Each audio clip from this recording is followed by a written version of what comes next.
much spam. I would say that the German government's new position is something that is necessary and very clear. So it's new, at the same time important for Europe to mobilize member states to go into this direction where they are more aware of the implications of a more assertive China inside Europe, and what this means for EU-China relations in the future and Europe's ability to protect its interests and as well as to promote its geopolitical interests and pursue these interests in the world.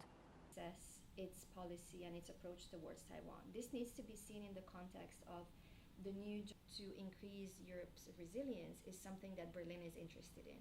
Of course, the good sides agreed upon included a comprehensive strategic cooperation.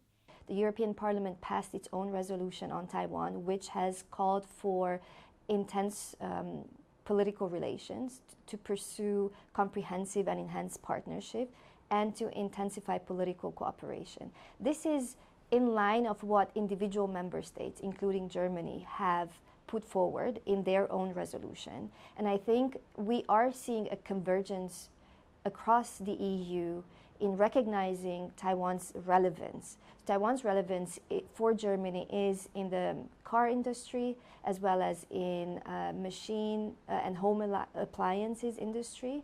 But I think Germany is also interested in playing a more important role in Taiwan's transition and green transition.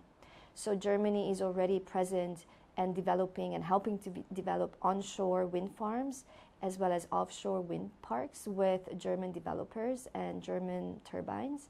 And I think that this is a mutual interest. So both the European Union as a bloc and EU member states are interested in Europe's digital and green transition, and so is Taiwan. Das meiste About Ende des 19. Jahrhunderts und heute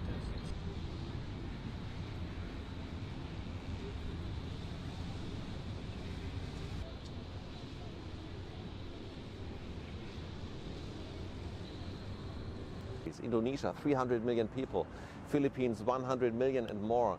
So by increasing connectivity with ASEAN states, we may also lose a little bit our dependency with China. I think this is very important for German industries, but also for German politics, because we now also, due to COVID-19, understand that supply chains can be very sensitive, right? When there are interruptions, when you get too dependent on one or only a few suppliers, this is bad for the own economy. So you need to stronger distribute locations where to produce and where to depend on, where to get resources and so on.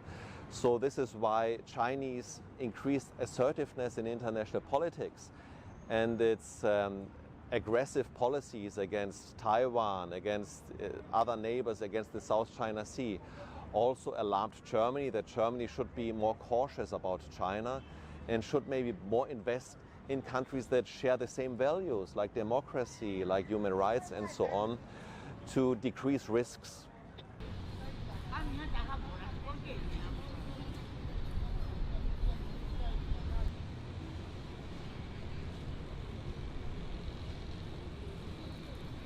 Well, overall, I think Germany for sure will continue to follow the One China policy. It means that it recognizes that the People's Republic of China is the only sovereign government of China. But below that assumption, there are much more opportunities to support Taiwan in international politics, concerning, for instance, Taiwan's meaningful participation in the World Health Organization, or Taiwanese observer status in some other organizations. So this is of course not really satisfying for Taiwan, but on the other hand there would be more opportunities. For instance, German ministers, maybe the economic minister, maybe science minister, they actually may visit Taiwan also. That's possible, because only those official ministers and chancellors and foreign minister, defense minister, they are not allowed to visit Taiwan under the One China policy. But all other ministers, actually, they could visit Taiwan, and I think this would be a good sign.